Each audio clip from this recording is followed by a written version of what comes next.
Okay. In American history, we're just going to keep going on with what we were doing. And I know we kind of left off starting a new unit about imperialism. And these are kind of the questions that we talked a bit about after that activity. What is an empire? What are some of the great empires of history? And you guys definitely had some good ones. I know, like you mentioned, like the Chinese Empire and a few others. Those are all great examples. And it is helpful to look at some historical examples to think about. Really get that idea of empire. What is an empire? Are they good? Are they bad? What are they in history? So you got here, this one at least is the Roman Empire. This is in 117 AD at its greatest extent. So you can kind of see this is Europe, and it was centered around the Mediterranean Sea, and included a lot of what are now many, many different smaller countries. And even many of the countries that it makes up, like France or Spain, are large countries in themselves. But the Roman Empire controlled all of them. Another big one you got here that I always think of is the Mongol Empire, which controlled really like most of Asia in 1279. You kind of see these are the modern borders of all the countries it controls. Like the Roman Empire would be over here. This right here is China. So the Mongol Empire actually did conquer the Chinese Empire in Iran and a lot of the other areas like in Central Asia. Here they are kind of overlaid over each other. The blue is the Mongol Empire. The red is the Roman Empire. In this area in between is areas they both controlled at one point. These empires didn't exist at the same time, but you can kind of see a sense of scale between them, This one, another one I threw in. This is the Arab Caliphate, the Umayyad dynasty. This was like at the rise of Islam, and for a brief time they were all one empire. And so you can kind of see they controlled a lot of the areas that the Roman Empire controlled and the Mongol Empire controlled.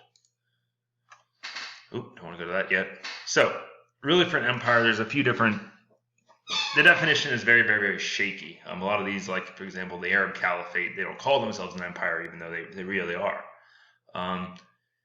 So one is they're normally defined as a large country that controls multiple groups of people. Like so, going over the Mongol Empire, they controlled a ton of different languages and ethnic groups and people over a very, very large area. I mean, this is stretching from Poland to Korea, and with that comes a lot of different groups, a lot of different languages spoken. From like Chinese to Korean to Mongolian to early Russian and Turkish and and Farsi in Iran, up to almost getting into like Pakistan and India down here. So you got a very large country and a large group of people, many different types of people. And you guys kind of fixated on the whole, it's controlled by one person. There is an emperor. And that's not necessarily uniquely true of all empires in history. Even the Roman Empire, to an extent, in its early days, was a republic.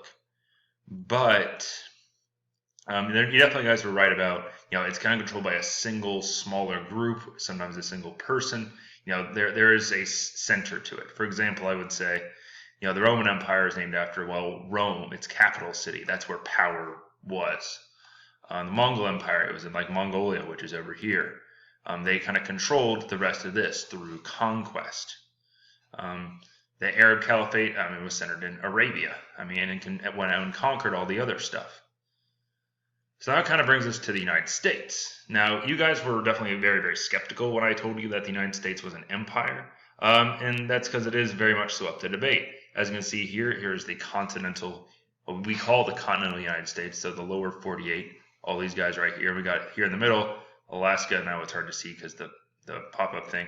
And Hawaii down here, which are obvious. Well, Alaska is just too darn big to put on the map, and Hawaii is too far away to keep it in scale. And this is a lot. You got to think the United States is, in terms of people, about the size of Europe. Europe does not have that as a whole. All the European countries don't have that many more people than the United States. We are one of the largest countries in the world by population and land area, and by wealth. But you can see in the blue here, this is like what we mostly think of as the United States. There's a lot of other stuff too. For example, these are all various islands that the U.S. controls. Think of Puerto Rico, the U.S. Virgin Islands, Guam. So like Hawaii is kind of out there. They're almost cut off in this map.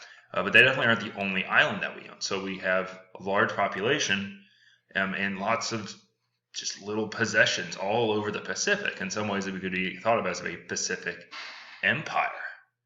And obviously, there are lots of different types of people on this. Puerto Rico is often, we often think of it as a Spanish. I mean, they speak Spanish. They're a very different cultural group, but they are still part of the U.S. We can see here, this is another way of looking at it. So the United States controls these like various land territories out here, but they also lay claim. U.S. also lays claim to the water surrounding them. We think of that as our territory. Like obviously, if Russia, who's over here, comes over and invades Alaska on land, we get like, okay, you're attacking us. But if they come into these waters, we also consider that as attacking us. So really, these waters surrounding our various islands are also part of the U.S. And they kind of show just how, vast our zone of control is over here. So we got like really the entire Pacific along with a bunch of stuff over here as well. In addition, there are what we call associated states, who are kind of like almost puppet states or vassal states of the United States, which are also in the Pacific Ocean. These are like little countries, Palau, the Federated States of Micronesia, the Marshall Islands. Those are all like little countries that really, they kind of control themselves, but the U.S. has bases on them. We control anything. We control their relations with foreign countries. They're, I'll give you an idea. They're all like kind of down here. You can see where my pointer's pointing. They're all in this area. Again, kind of showing that we have the Pacific locked down. In addition, you can see at this map, which isn't a complete map, but the U.S. has all these military bases around. Each dot is a different military base, and they vary on size. The largest is Ramstein in Germany, which has like 50,000 soldiers on it. It's just huge. To smaller ones, like it'll be like 50 people or just an air base. And like I said, this is not a complete list. There's no real official list. It's like classified or whatever for the U.S. military. So this is just kind of one of the more major ones. In addition, each of these little ship icons, like here, represent a U.S. fleet. So this is, more naval power than what exists in most countries. Like we got like 7 of those all over the world to support our various operations we support. So yeah, speaking of military matters, a big part of what makes an empire is, its use of military force. So here, this pie chart graph, whatever, represents all the money spent on military stuff in the world. So all the money spent on like the planes and bullets and the troops and all that kind of stuff. The U.S. spends almost half of it. So in terms of like money spent on military power, you could argue that we are half of the world's military power. The next top 14 spenders, China, the UK, France, like half of these guys are our allies anyway. Like the UK, France, Japan, Saudi Arabia, Germany, Italy, South Korea, Australia, Canada, all very close allies of the U.S. So like half of this, of that 40% is our allies. So us and our allies really do have like 65% of the world's military power, which is kind of crazy to think about. Like we are truly dominant. There's a little 15% for like the rest of the world combined. So very, very lopsided. In addition, speaking of our allies, we got to think about the U.S.'s various alliance networks. So some of these are like we're really close to one another, like us in the blue represents NATO, the North Atlantic Treaty Organization. We are very close allies with all of them, whereas like the red, the Organization of American States, it's a little bit sketchier.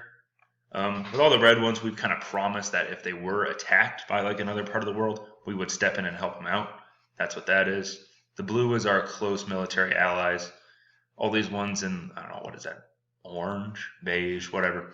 Those are ones we have just a separate alliance with. This green, we're friends with like Australia and New Zealand, but then New Zealand kind of dropped out. So we're just friends with like Australia down here. So looking at our allies, we got stuff all over the world. And in a lot of these cases, we are giving them money and letting them buy our super advanced weapon systems and stuff like that. So it's, some would say like they're allies, others would say like they're almost like puppet states, so that they're kind of under our control to some extent. So to bring us to that question, is America an empire? America really just started going back up to this one as this stuff over here, not even Florida. So like this, all along the coast, very small, one of the weakest nations in the world, into this gigantic superpower. And that started in this late 1800s period, which we're going to continue talking about. First, we got to talk about imperialism itself. This is a term for extending a country's rule over other countries using military, economic, or political force. You kind of see this is a political cartoon, the memes of the day. We have England here, and this is what English people look like naturally. He has like all these tentacles, and he's like gobbling up Jamaica and Canada and India and Egypt. You can kind of see that with this next map. So England, the United Kingdom, is right here. They control all this other stuff in pink. They control these big parts of Africa. They control Canada. They used to control India and Australia and some other random stuff here and there, and just a little bit in South America. They really were stretching their tentacles onto every part of the world. All the stuff in color here, maybe except China, they're kind of an asterisk, was what we call an imperial power. They controlled huge parts of the rest of the world. And most of them were really based in Europe. Look at all the colored areas. Those were areas under European control, which was most of the world, really, except in South America even had only recently gotten its independence. This is really most visible in Africa. So if you look at Africa, this is Africa in 1880. All right, so this is around when a lot of these strikes were going on in the U.S. This is what Africa looked like politically. So you got like little European colonies like this one, this green over here, Congo, and the rest of these are like just random like African countries. So you got weird names like Tipu Tip and the Kingdom of Lundia and the Sokoto Caliphate. Those were all like African ruled like little kingdoms or like little empires, and they varied a lot in terms of like their size and in their organization. The gray areas are like outside of any real large control. So they tend to be like smaller tribes and cities and stuff like that, which kind of ruled themselves. Here in 1913, just before World War I, all these colored areas are controlled by Europeans, except for Liberia, which was kind of controlled by the U.S. We'll get to them, and Ethiopia over here, which would eventually be conquered by Italy. So you got the pink here that's ruled by the British, the brown the Italians, this big blue blob is the French, Belgium, Portugal. The gray is Germany. I mean, Europeans divided up this continent, and we see Europeans going over and just conquering stuff all of a sudden. I mean, this is not very long of a time period that's happened in. In the U.S., it went a little bit differently, and a lot of this of us going out and like conquering this big, what some would call an empire, started with the frontier thesis. This is a theory created by Frederick Turner in 1893. Turner wrote, created by Frederick Turner, 1893 by Frederick Turner. That's my bad. Turner wrote that America was great because we were a frontier nation. So we started over like on this side, and we've been constantly conquering and settling west. You can see on this is 1929.